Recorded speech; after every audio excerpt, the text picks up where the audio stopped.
Tinawagan ka ng agency. Meron ka ng employer interview. Kaya lang, kinakabahan ka, hindi mo alam anong sasabihin mo sa interview. Walang problema dyan, panoorin mo to hanggang dulo. My name is Farah, 18 years na akong OFW. At sa vlog na ito, ituturo ko sa iyo paano pumasa sa job interview pa abroad. Lalo na kung first time mo. Sa mga previous episodes natin, shinare ko sa inyo paano maging OFW, paano maghanap ng work abroad, at ano yung legal na proseso ng pagiging OFW. So kung hindi nyo yan napanood, make sure panoorin nyo, balikan nyo yung previous vlogs ko or isi-share ko yung mga links sa description box below. Ngayon, nasa next step ka na, yung employer interview. Ito yung importanteng part ng paghahanap ng work. Kasi dito na magdidesisyon kung tatanggapin ka o hindi. So, dapat prepared ka. Hindi lang ang mga documents mo. So, dapat prepared rin yung sarili mo para sa interview. 5 tips kung paano ipasa ang job interview ng isang OFW. Tip number 1. Practice your self-introduction. Mostly ng mga interviews nagsisimula sa tell me about yourself. Paano mo yun gagawin? Una, pangalan mo. Pangalawa, dapat may work experience at skills na related doon sa trabaho na ina-applyan mo. Example, good day, ma'am. I'm Farah. I'm 30 years old from Cavite City. I've been working as a waitress in Manila for 3 years. I enjoy working with people and I'm confident with my customer service skills. So, ganun lang kasimple. You keep it short, simple, confident, and direct. Tip number 2, know the job that you are applying for. So, dapat alam mo, basahin mo yung job description and responsibilities nung job na ina-applyan mo. Alamin mo, dapat alam mo. Yung mga itatanong sa'yo, related lang dun sa job. Make sure may idea ka kung ano yung job descriptions and responsibilities. Pwedeng itanong sa'yo, have you operate this kind of machine before? How long have you operate this machine? Example, yung mga workers na may mga machine related. Pwede ding itanong, have you worked on this kind of environment before? So on and so forth. So yung tanong related dun sa job, responsibilities. So make sure, basahin nyo, alamin nyo, hindi nyo kailangan maging perfect. Ang importante, may idea ka kung ano yung responsibilities nung trabaho at saka yung descriptions. Show your interest and your willingness to learn. Number 3, gamitin ang tamang body language. So, kahit kinakabahan ka, kabado ka, umupo ka ng straight, eye contact, tumingin ka sa kausap mo, at mag-smile ka. Makinig, listen attentively. Huwag yung yuyuko-yuko tayo, gaganyan-ganyan, o titingin ka doon, titingin kung saan-saan. Actually, yung kausap mo nasa harap, so dapat tingnan mo yung kausap mo sa mata kahit kabado ka, iparamdam mo na confident ka. Kasi, ang mga employer, hindi lang minibase yung pag-hire nila sa skills mo, sa work experience mo. Isang importanting factor din yung attitude. So, dapat magpakita tayo ng magandang attitude na confident tayo, attentive,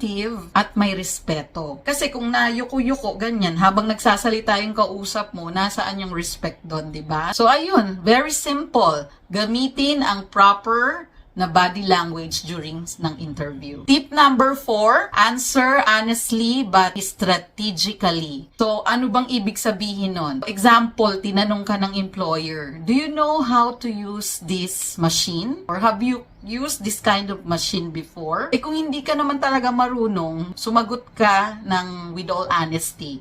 So, what you can say is, no po ma'am, but I am a fast learner and I'm very willing to learn. So, iparamdam mo yung interest mo at yung drive mo talaga, yung eagerness mo to learn the job. Huwag mong isasagot yung plain and simple na no po ma'am. Like, no lang. So, dapat, kung mag-no ka man, pa-feel mo sa kanya na talagang interesado ka dun sa work at saka mag-work hard ka to learn faster. Tip number 5, prepare for common questions. So, ito yung mga madalas na itanong sa job interview. Like, why we should hire you? Why do you want to work abroad? What's your strengths and weaknesses? How do you handle stress and pressure? Are you willing to work longer hours? When do you plan to go back to the Philippines? Ihanda mo lahat yung sagot mo dito sa mga common questions. practice with a friend.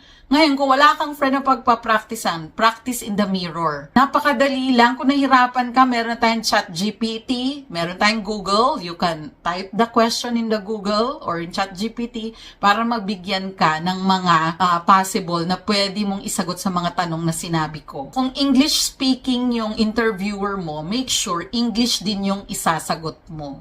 Frequency is good, pero attitude, mahalaga din. So, make sure marunong tayong mag-communicate properly with the correct attitude and body language. So, ayun. Very easy. Paghandaan mo lang yung tip number 1 to 5 kung binigay, 99% you are ready to interview at wala kang dapat ikabahala. So ano ngayon yung i-expectin mo after mong ma-interview ng iyong employer? Mag-aantay ka ng result. Minsan it will take days pag urgent yung needs.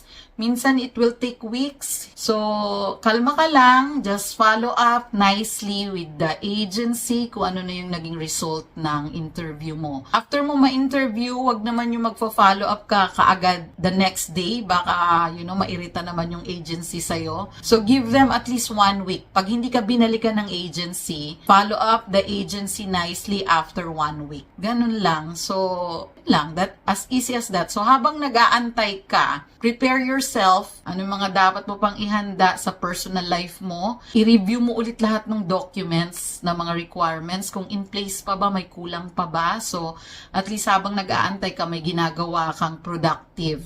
Huwag ka masyado mag-alala dahil kaya mo yan. Hindi mo kailangan maging perfect. Kailangan mo lang maging handa. So mag-practice ka, magdasal, at ipakita mo ang tunay na Pilipino, magalang, masipag, at maaasahan. Kung meron ka pang question regarding sa interview question o meron kang gustong ipasample na question na sagutin ko, i-comment mo lang yan sa baba at I will try to reply to everyone. Meron din akong isi-share na PDF file na top 10 question plus best answer which you can download for free. Ilalagay ko yan sa description box below para makatulong din sa inyo. Sa next vlog natin, pag-uusapan naman natin yung first week mo sa abroad. Paano mo ito paghahandaan? Paano ka mag-a-adjust? Paano mo i-handle yung culture shock? At paano ka magsusurvive emotionally? Dahil first time mo malayo sa pamilya, 'di ba? Again, my name is Farah, isang OFW para sa kapwa ko Filipinos at kapwa ko OFWs.